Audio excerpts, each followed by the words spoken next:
arrived in Brisbane on a 1-year working holiday visa. We have no job, no accommodation, no friends, and to be honest, not really much of a plan. So let's see how this journey unfolds. 1 year later, we're still in Australia, but it's definitely been a roller coaster of emotions. At the start, you'll probably go from feeling like this to like this, all in the space of a few days. Because it isn't easy settling in a different country. You've still got the stress of finding accommodation, a job, and getting enough money, and then having a lifestyle that you actually enjoy. So today we're going to show you the struggles of moving to Australia and then how to overcome them so you can settle in quicker than we did. We started here in South Brisbane, where we had just 2 stressful weeks booked into an Airbnb. In a very short time, we needed to find more permanent accommodation and a job. Let me tell you, arriving in a brand new city, in a brand new country, and not having a Scooby-Doo about what is going to go on afterwards is so scary. And being back in the first place that we started off and feeling all the emotions come rushing back is very, very weird. This was a lovely start, but we definitely advise you to stay in an Airbnb for about a month to give yourself a bit more time when you're first getting started. During this time, we did both manage to land ourselves a job, which sounds great, but it actually wasn't, so more on that a bit later. But this did allow us to put down a bond on a flat share in West End, which is where we're heading now. Time for something a little more permanent. Let's move down. We found this accommodation on a website called Flatmates. It's a very popular way to find some accommodation when you first started out here in Australia. We struck gold here because underneath our apartment was here, West End Village. This place was beautiful and it had a Woolies and loads of different restaurants to choose from. But all wasn't as good as it seemed. I was working as a landscaper for $30 an hour for 8 hours a day. I landed myself a commission-only based job, and I wouldn't really recommend this having just moved to a new country, because obviously you're not actually guaranteed any income, so that can be very stressful.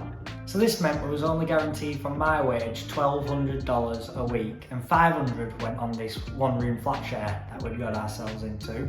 So that left us with $700 for food and anything that we actually wanted to do, which is like 350 quid. Unfortunately, both of these jobs only lasted for 2 weeks, and that left us with 0 income. So I had to leave because it would take me like an hour and a half every day to get to and from work. I wasn't earning anything, and I was probably the most emotionally unstable I have ever been. To be honest, it was a rough time. Yeah, like not the best every time I'd get back, I would bawl my eyes out crying, wouldn't I, Tom?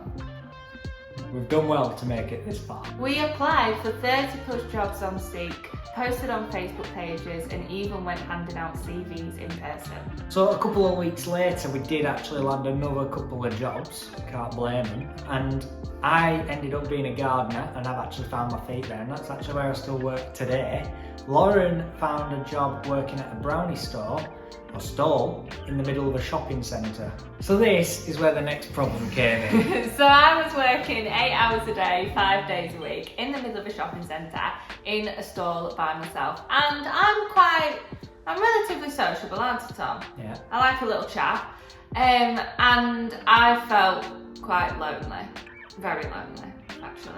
Lauren was pretty desperate to leave, I must admit, but she needed to hang on in there because we were in the process of trying to sign a lease for our apartment, which was just going to be the 2 of us. This was our dream when first arriving in Australia. But we needed $2,400 for the bond and then another $1,200 for the first 2 weeks of rent up front.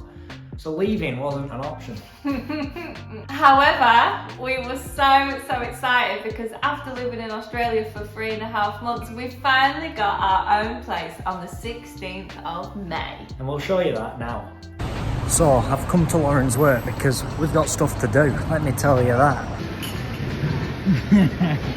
You alright? Yeah. So what's going on, Lauren? They don't know yet.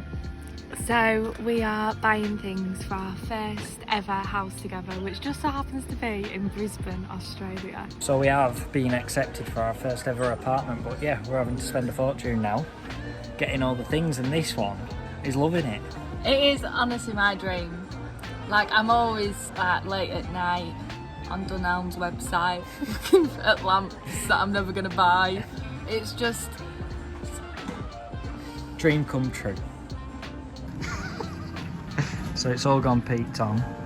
We've got Lauren with that trolley, and I've got my own trolley here as well, so we're going to be down to our last like $500 once we've spent this and bond and everything.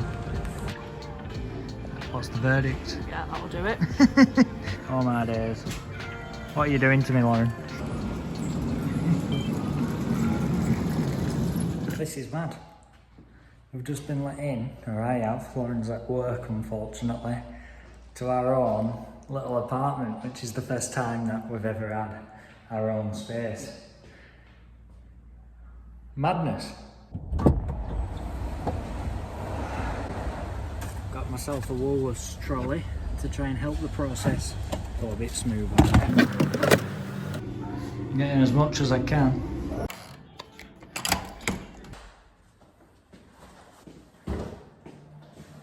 To start off with, it wasn't that much, but it was ours. So we celebrated with a Domino's pizza, and here's a little tour of what we had going on.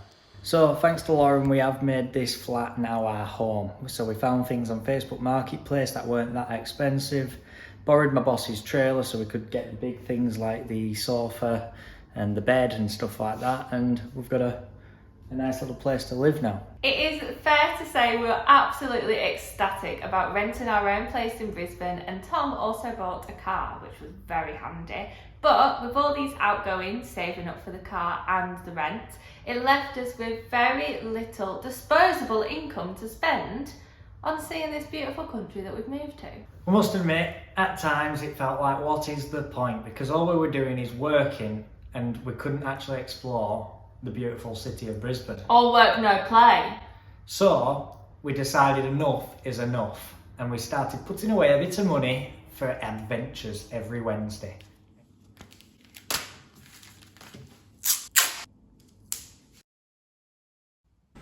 It's Lauren's 23rd birthday and we're going whale watching. We are.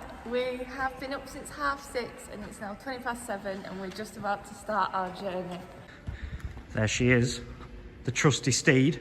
So we've turned up at Redcliffe now and we've got a whopper of a day for it. It looks Look gorgeous. at that, it's beautiful. But yeah, we're just heading to the jetty now, and it's 9 o'clock meet, 10 o'clock kick-off, back at that 2:30. You enjoying your birthday? Yeah, I am so far. It's a madness. It is crazy, isn't it? I think that's the boat we're getting on. I think that's our I Spy, it's called. Can you whale watching today?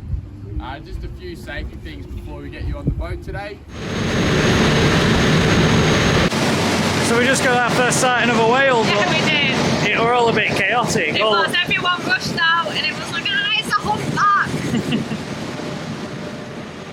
Yes. And also that podcast there at 4 o'clock.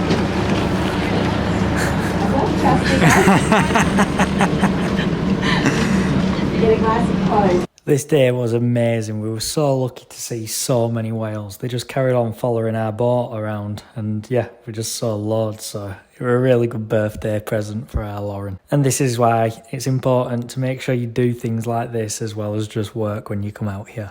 So, thankfully now we are a bit more settled, which allows us to enjoy what this beautiful country has to offer. So with the Wednesdays that we've been having off together, we've done a few things, haven't we, Tom? We have. So we've been dolphin feeding, we've been to Moreton Island, we've been whale watching, we've been to a strawberry picking farm. So this really has helped us actually feel like we're on a working holiday visa.